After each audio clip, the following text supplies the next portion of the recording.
Hello mga kasari! Hello mga sisi ko! Good afternoon! Kumusta? Another day, another vlog na naman tayo. Update sa buhay namin. Ayan. So, nabasa nyo na siguro, no? Sabi ni Kuya Dave sa akin na marami ka pang stock kasi walang bumibili. Ayan. Wala daw bumibili. Kaya marami daw akong stock. So, tingnan natin mamaya kung marami pa talagang stock tayo. At least naman lang makakasari, no? Kahit papano, madaming stock nakikita mo kasi hindi inutang. Ayan, matumal pa, utangin pa ang tindahan mo, paano na lang. At least naman lang, marami pa akong stock.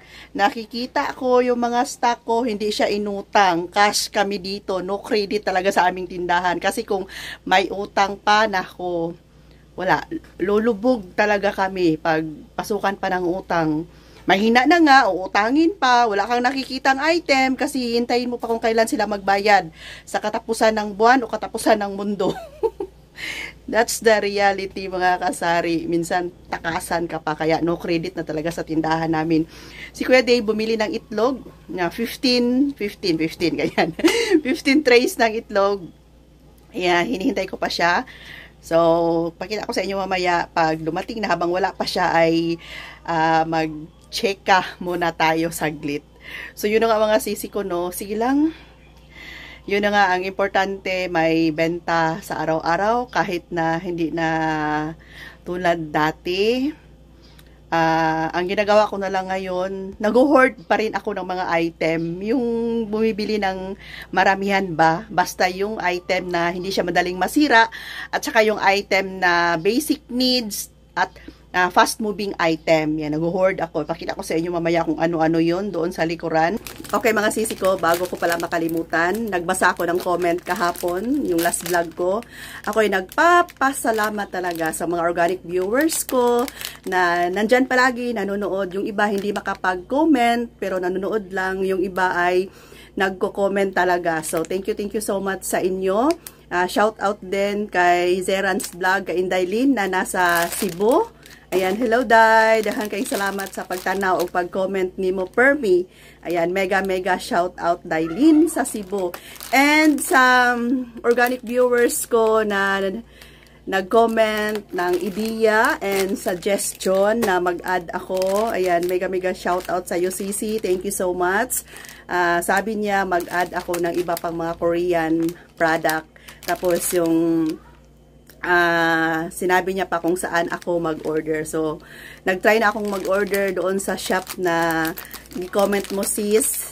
And coming na yung item. Pero pakunti-kunti lang muna yung mga in-order ko. Ayan. So, thank you so much po sa inyong lahat. And sa mga kapwa ko, tenderang vlogger. Ayan. maraming salamat. Ayan. Mega shout out din sa aking BFF dito sa YouTube. Si EG Kimpo Vlogs. Ayan, manood kayo sa kanyang vlog, si EG Kimpo Vlogs na nasa Davao. Maraming salamat BFF. Nag-PM ako sa kanya. Nanghingi ako ng idea about sa siomai business. Kasi nagbebenta sila ng siomai mga sisi ko. So, nagtanong ako sa kanya kung anong magandang product, saan ba bibili. Ayan, thank you so much BFF and kay sis Delia, kay Shane, mega shout out sa inyong lahat. Okay, so ako'y nagsishare lamang ng aking mga karanasan ngayong panahon na to mga sisi ko. So, sinasabi ko lang kung ano yung katotohanan, hindi ako anong tawag niya na feeling mabenta, feeling malakas, tapos mahina na pala. So, kung ano lang yung totoo talaga ay sinishare ko sa inyo. Yung sa Bisaya pa, magpakaarong ingnon. Hindi ko alam kung anong Tagalog yan. Comment kayo. Magpakaarong ingnon ba na kusog ang tindahan, dakuog halin, pero dito ang katotohanan, kunti na lang yung, maliit na lang yung benta. Ano pala yun? Ano yun? Nakawala yung aso sa kapitbahay mga sisi. Cute ni Maki, oh. Cute ni Maki. Ayan, so mga Korean product natin mga sisi, ito na lang yung natira yung ating buldak. Pero yung samyang ko, ubos na. And yung aking seaweed, wala na rin. O, diba? May bibili talaga pag mga Korean product. Thank you, Sisi. sa nag-comment at nag-suggest. Mag-add pa tayo ng ibang mga Korean product. And si Kuya Dave, nakarating na pala. Galing bumili lang itlog. Nabisi lang saglit kanina. So, ayan. Ito na yung egg namin. Fresh from the farm. 15 trays ng itlog mga sisi ko. Ito yung mabenta. Yung itlog talaga hindi mabitin, kaya bumili kami ng marami. Sa umaga o kahit na anong oras, mabenta talaga yung itlog. Sa ngayon, XL pa rin yung size ng itlog, 11 pa rin yung benta namin. Ayan kasi mas mahal. Malaki kasi ang size nito mga sisi ko. Yan. Extra large yan. Malaki yan mga sisi ko. Ayan, di ba? And dito tayo sa mga item na nag-stock ako. Syempre, tubig. Hindi pwedeng maubusan ng tubig. Tapos, itong Ariel. Yan natin ng light. Ayan, itong mga Ariel plus 1. Pag may stock na ganito si grocery or sa grocery, kukuha talaga ako ng marami. So, actually, marami itong mga sisi ko. So, ito na lang din yung natira. Ayan, madami pa rin yan. Tapos, si Smart. Ayan, nag-stock ako ng ganito kasi mabenta to sa tindahan. Kulay yellow ang gusto nila. Na-observe ko kulay yellow talaga kaya ayan, yellow na lang halos yung kinuha natin. May malaki, may maliit. Tapos, sa sorb natin, ayan, nag-stock din ako ng sorb na may plus 1. Pag may mga plus 1 mga sisi, hindi ko yan siya pakakawalan. Kukuha ako ng marami. Ayan, may plus 1 yan siya. Napakita ko na to before sa vlog ko. Tapos, itong Tide na plus 1. Tapos, may pink na plus 1. Ayan, marami pa yan mga sisi ko. Ito yung mga stock natin dito sa likod. Mga tubig. Ayan, may coming pa ako na 1 liter na tubig. Tapos, dito, ayan yung sorb natin, mabenta kasi ito. Kuha ako ng marami. Ito naman dito ay red. Yung dito sa ilalim ay pink. Ayan, ito yung mga mabenta. Tapos, sa mga powder, yung liquid, mabenta rin siya. Papunta doon, pati no yung wings. Ayan, ito yung nag-stock ako ng marami kasi nga hindi naman ito ma-expire kaagad. Ayan. Tapos, itlog. Dito na tayo galing. Sa mga gatas natin, ayan. Birch tree ang pinakamabenta. Kaya marami akong stock niyan. And sa ating Verburn Swak, marami to. Punong-puno yan. So, halatang mabenta talaga siya. So, may coming akong order bukas. Tapos, sa Milo, mabenta din yan siya. Siyempre, sa mga shampoo. Ito yung mga fast-moving item, di ba mga sisi ko? Fabric conditioner. Kasi tag-ulan ngayon. O kahit na hindi maulan, ikot tayo. Ayan, mga shampoo.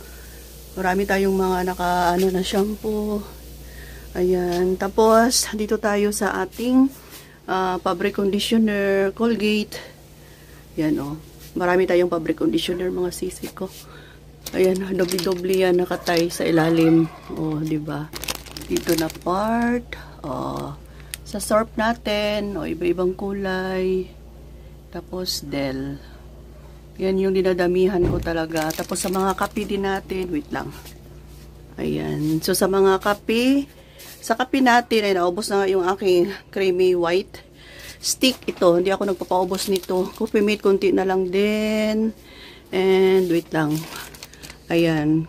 Coffee ko blanca. So, kung ano lang yung pinapakita ko dito sa inyo mga sisi, ito na yung mabenta sa tindahan. Coffee ko black. Coffee ko blanca, greatest. Ayan, papunta na doon, Energen. Yan, ito yung mga fast moving. Tapos sa harapan, sa mga gatas, yan lang. Kung ano lang yung mabenta, pabalik-balik na lang na binibili ko mga sisi ko. Century. Ayan, mga sardinas. Ito, may Smart tayo dito naka-display. Mga powder natin na naka-cut na. Ayan, dito yan. Maggupit na naman ako mamaya. Kasi ayan, nabawasan na, diba? Ayan, dito yung mga sorb natin na ready na maibigay kay customer. Ayan, ikat na para hindi siya mapunit pag magmamadali. Ayan, syempre mga coke, fast moving to. Ayan, tapos dito, ayan, mga condiments. Kailangan laging may stock yan kasi araw-araw may bibili talaga yan. Tuyo, suka, ginataan. Ayan, lahat. Tapos, dito, mga magic sarap, namnam, ginisa mix, ayan. Dapat laging meron yan mga sisi ko. Mga palaman, Sandwich bread. Ayan dyan. Sa chichirya nga natin, marami ng kulang. Sa susunod na araw, siguro ako ay pupunta sa supermarket na. Ayan.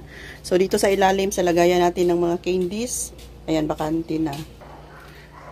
So, ayan, maliwanag na yung harapan ng ating tindahan, mga sisi ko. Dami ng kulang. Ayan. Okay. So, siguro ito lang muna yung update natin for today's vlog, mga sisi ko. Thanks for watching. Bye for now. Love you all.